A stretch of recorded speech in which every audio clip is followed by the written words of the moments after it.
जी हाँ, नमस्कार साथियों। इस समय की बेहद बड़ी खबर मैं आपको बता दें कि क्या 16 अप्रैल को होंगे लोकसभा चुनाव 2024। यानी कि साथियों आपको बता दें कि इसी साल होने वाले लोकसभा चुनाव की तारीखों का ऐलान भी अभी नहीं हुआ है और लोकसभा के कार्यालय के मुताबिक माना जा रहा है कि अप्रैल मई के बीच चुनाव हो सकते हैं। इसी बीच सोशल मीडिया पर लेटर तेजी से वायरल हो रहा है और जिसमें दावा किया जा रहा है कि 16 अप्रैल को लोकसभा के चुनाव हो सकते हैं।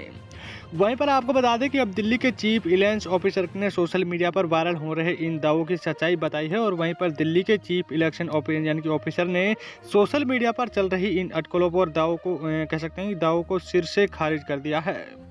वहीं पर दिल्ली के चीफ इलेक्शन ऑफिस की तरफ से यानी कि सोशल मीडिया प्लेटफॉर्म एक्स पर कहा गया है कि मीडिया के लोग लगातार पूछ रहे हैं कि क्या दिल्ली में आम चुनाव की जो संभावित तारीख 16 अप्रैल है। आपको बता दें कि दिल्ली सीईओ ऑफिस ने लिखा है कि मीडिया की तरफ से यानी कि सीईओ दिल्ली ऑफिस के एक यानी कि सेकुलर के बारे में सवाल किया जा रहा है कि साथ ही साफ करने का कह सकते हैं कि साफ करने को कहा जा रहा है कि क्या दिल्ली में लोकसभा चुनाव जो 2024 के लिए वोटिंग की संभावित तारीख 16 अप्रैल 2024 है।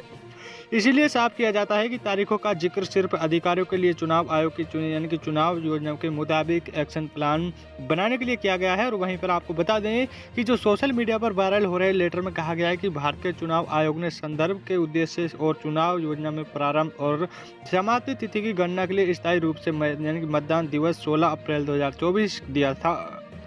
वहीं पर आपको बता दें कि दिल्ली में लोकसभा की जो कुल सीट यानी कि 7 सीटें हैं और 2019 के लोकसभा चुनाव में दिल्ली की सभी सीटों पर 6 चरण में एक साथ वोटिंग हुई थी,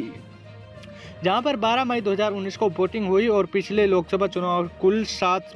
चरणों में मतदान कराए गए थे और वोटिंग 11 अप्रैल से शुरू हुई और 19 मई तक चली और वहीं पर जो 23 मई को रिजल्ट आया था। वहीं पर आपको बता दें कि दिल्ली निर्वाचन आयोग ने कहा है कि लोकसभा और विधानसभाओं के चुनाव एक साथ कराए जाने की स्थिति में उसे नई इलेक्ट्रॉनिक यानी कि वोटिंग मशीन यानी कि ईवीएम मशीन खरीदने के लिए प्रत्येक 15 वर्ष में करीबन यानी कि कह सकते हैं कि 10,000 करोड़ रुपए की जरूरत पड़ेगी। वहीं पर आयोग ने कहा है कि ईवीएम के उपयोग की अवधि यानी कि 15 साल है और अगर एक साथ चुनाव कराए जाते हैं तो मशीनों के एक सेट का उपयोग उस यानी कि उनके इस्तेमाल की अवधि के दौरान 3 बार चुनाव कराने के लिए ही किया जा सकता है। उसी के कह सकते हैं कि अनुमान के मुताबिक इस साल लोकसभा चुनाव के लिए देश भर में कुल यानी कि 11.88 लाख मतदान केंद्र बनाने की जरूरत पड़ेगी और वहीं पर लोकसभा और विधानसभा के चुनाव के एक साथ कराए जाने के दौरान प्रत्येक मतदान केंद्र पर ईवीएम के 2 सेट की जरूरत होगी,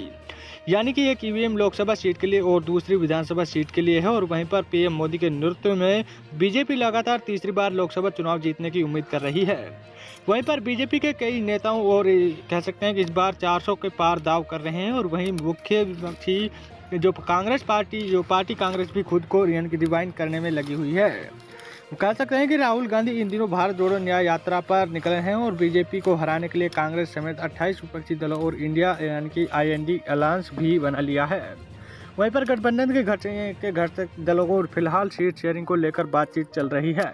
साथियों इस समय की बेहद बड़ी खबर है, ज़्यादा से ज़्यादा शेयर करेगा, वीडियो को लाइक करेगा और अभी तक चैनल से नहीं जुड़े हैं तो चैनल को जरूर सब्सक्राइब करें जिससे कि आपको हर महत्वपूर्ण खबरें मिलती रहेगी। धन्यवाद।